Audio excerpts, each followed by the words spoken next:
trazer uma passagem bíblica que se encontra no livro de Marcos, capítulo 14, do versículo 22 em diante, que fala sobre a ceia do Senhor, né? Ceia do Senhor, que fala sobre este assunto que é de extrema importância no corpo de Cristo, né? É um momento de reverência, né? É um momento sublime, né? Na presença do Senhor, é um momento onde temos que estar nos examinando, é um momento onde temos que estar em comunhão com Deus, é um momento de muita santidade e reverência. E eu quero trazer neste momento aos amados ouvintes. Diz assim a palavra do Senhor, tem como tema a ceia do Senhor. Marcos 14, 22. E enquanto comiam, tomou Jesus o pão e o abençoando, o partiu e lhes deu, dizendo: tomai isto e comei, é o meu corpo.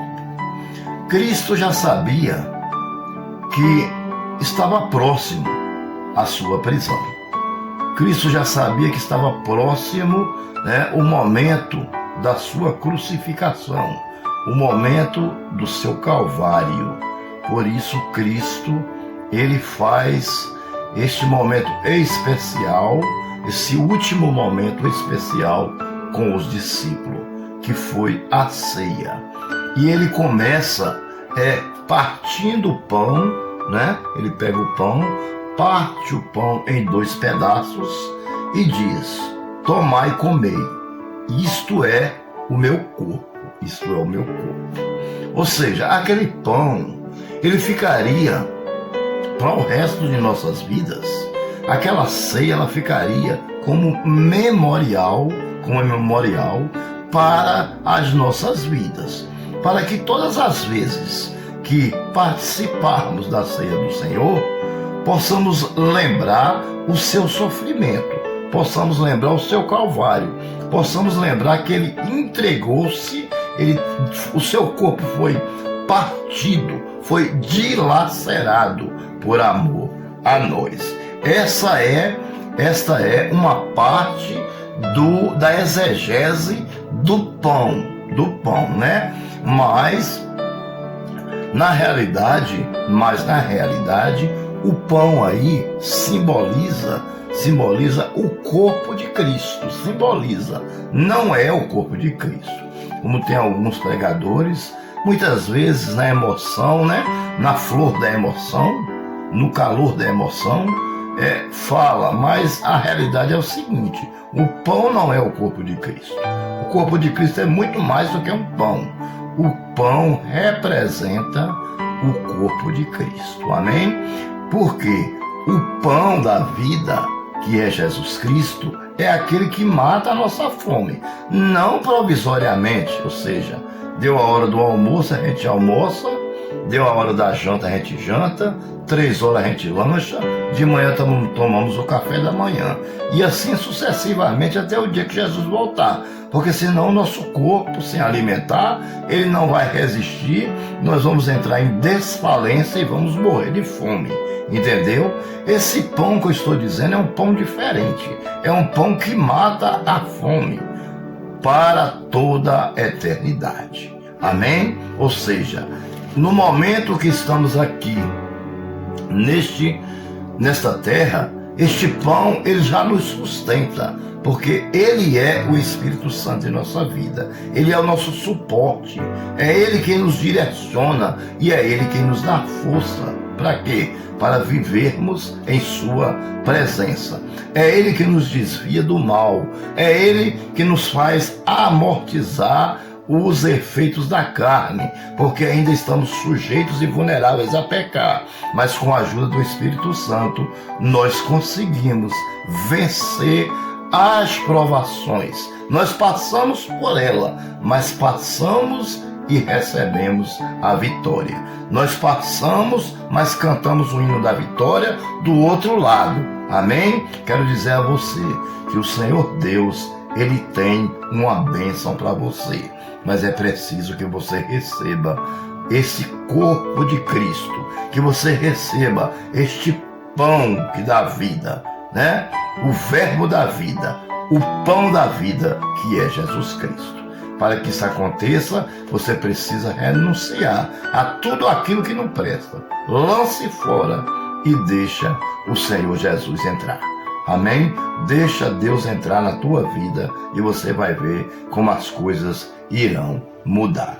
Então, essa é a primeira parte, né, onde o Senhor começa a celebrar a ceia, né? E enquanto comia, tomou o pão, deu graças e o partiu, e o abençoando, disse: tomai e comei, este é o meu corpo. Certo? Claro que os apóstolos naquele momento, eles não entenderam o que Jesus queria dizer. Naquele momento eles não entenderam, né? Eles ficaram meio que turbados, né?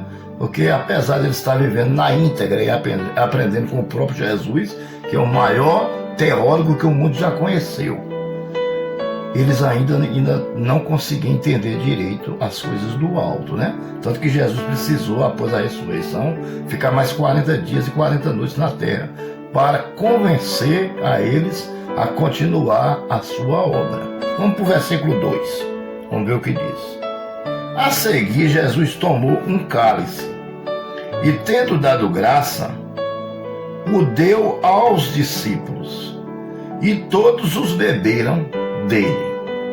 Dentro desse cálice tinha vinho. Não tinha suco de uva, não, tinha vinho. Hoje nós tomamos suco de uva. A Bíblia é bem clara, o santo santifique mais, né, irmãos? Então, se você quer substituir o vinho pelo suco de uva, com certeza o Senhor irá se agradar mais de você. A cada dia que você se santifique mais, melhor. Amém? Então, mas ali na ceia do Senhor era vinho, certo? Tomou o cálice com o vinho e o deu aos seus discípulos, e todos beberam. Amém? 24. Então ele lhe disse: isto é o meu sangue, o sangue da nova aliança, derramado em favor de muitos. Aqui o versículo já nos traz, né? Já nos traz uma coisa importante. Já nos traz uma coisa importante. E quando ele fala do pão, ele não fala sobre isso, mas aqui ele fala, porque ele fala da nova aliança, né? Uma nova aliança que Jesus está fazendo com o povo, ou seja, através da sua morte, do seu corpo dilacerado e do seu sangue derramado na cruz do Calvário, viria uma nova aliança, uma aliança de salvação, uma aliança que daria oportunidade às pessoas a entrar no reino de Deus. Amém? A entrar no reino de Deus. Como? E o véu do templo se rasgou. Louvado seja o nome do Senhor. Então, quando o véu do templo se rasga, ali está querendo dizer o seguinte, que abriu um acesso no céu, para que nós agora não descemos mais, mas agora nós subimos. Amém? Agora nós subimos. Antes, quando morríamos, descíamos ao Hades. Hoje, quando morremos, nós subimos direto para o paraíso. Por quê? Porque Cristo quebrou esse paradigma. Ele desceu nos 3 dias de ressurreição dele. Nesse tempo ele desceu lá nas profundezas, lá no inferno, lá nas regiões inferiores. E ele passou pelo inferno, anunciou a sua morte. E após passar pelo inferno, anunciar a sua morte, ele passou pelo seio de Abraão, e transferiu as almas de baixo para cima. Porque antes que Jesus vinha, todos que morriam desciam, mas agora não, agora o véu do templo se rasgou, abriu um acesso ao céu para que todos aqueles que entregou a vida ao Senhor, todo aquele que partir desse mundo, a sua alma parte, sobe, não desce mais, agora vai para o paraíso. O paraíso é um lugar que está no 3º céu, que é o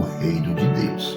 A partir do momento em que você parte desse mundo, ou arrebatado, ou sem passar, ou arrebatado, ou com o corpo glorificado, Entendeu? Partiu daqui, a sua alma já vai para um lugar de descanso chamado paraíso.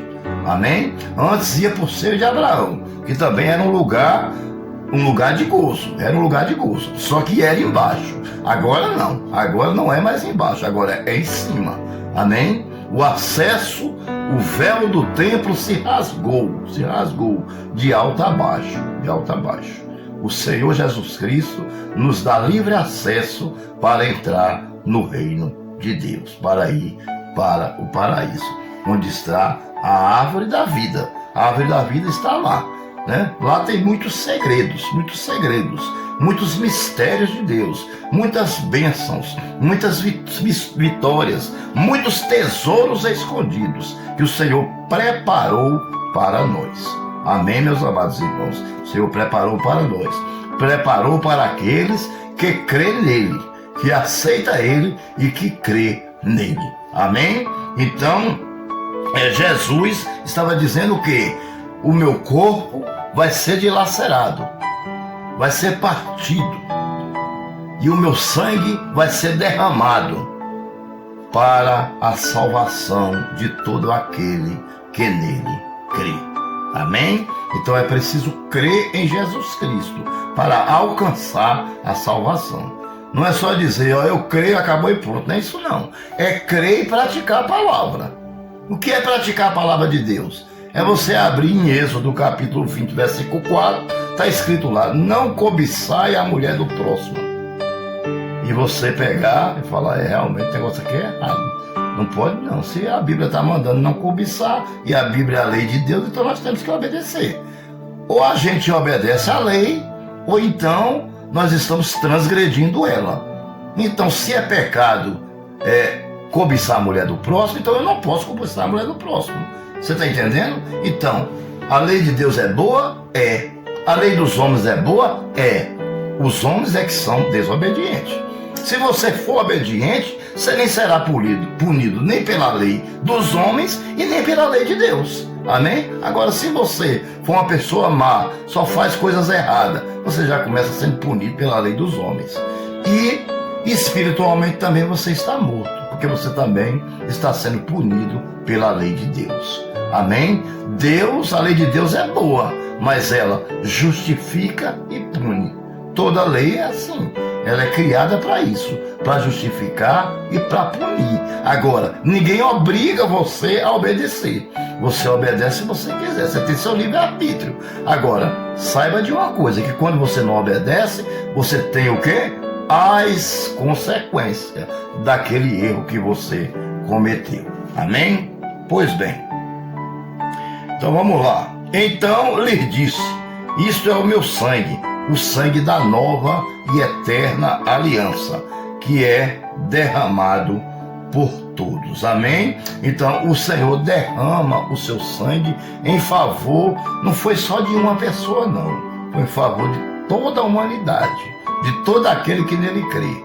Porque todo aquele que nele crê não irá perecer, mas terá vida eterna. Por quê? Porque o sangue de Jesus tem poder. Amém? O sangue de Jesus tem poder e ele tem uma bênção reservada para você. Mas é necessário o quê? Obediência. É isso que é necessário. Obediência, ordem e decência. Amém? Bom, 25. Em verdade vos digo que jamais beberei do fruto da videira, até aquele dia em que hei de beber novo no reino de Deus. Amém? Novo no reino de Deus. Então, ou seja, aquela ali seria a última ceia. Era isso que eu estava dizendo. Essa é a última. Essa última ceia comigo é a última. Mas um dia, quando você chegar no reino, no meu reino, o reino que eu irei subir para preparar para que vocês morem comigo, aí vocês irão participar de novo das bodas do Cordeiro. E nas bodas do Cordeiro terá uma ceia ainda mais especial do que essa. Porque essa ceia, vocês ainda estão na carne, estão sujeitos a pecar, estão vulneráveis ao pecado. Mas as bodas do Cordeiro, onde acontecerá a grande ceia, essa vocês estarão blindados contra o pecado. Veja o que aconteceu, preste atenção, para nós encerrar. Olha que coisa linda. E tendo cantado um hino, saíram para o Monte das Oliveiras. Veja que os cultos do Senhor, né, já tinham um hino, né? Eles cantavam um hino, né? No final de toda, né, aquela celebração, entendeu? Eles cantavam um hino. Com certeza devia ser hinos lindíssimos, né? Devia ser lindíssimos, inspirados por Deus, né? Hinos inspirados, né? Naquela época existiam hinos muito bonitos. Na época de Moisés já existia, né? Miriam cantava hinos belíssimos, né? Belíssimos, né? Era usada pelo Espírito Santo. O salmista Davi escreveu hinos belíssimos, né? Entendeu? E Jesus e os apóstolos, no finalzinho da Santa Ceia, ele cantou um hino e saíram para o Monte das Oliveiras. Então você quer receber uma bênção do Senhor? Seja fiel a Ele e verás a glória de Deus. Amém? Seja fiel, examine-se, pois, o homem a si mesmo, depois coma desse pão e beba desse vinho. Que Deus os abençoe.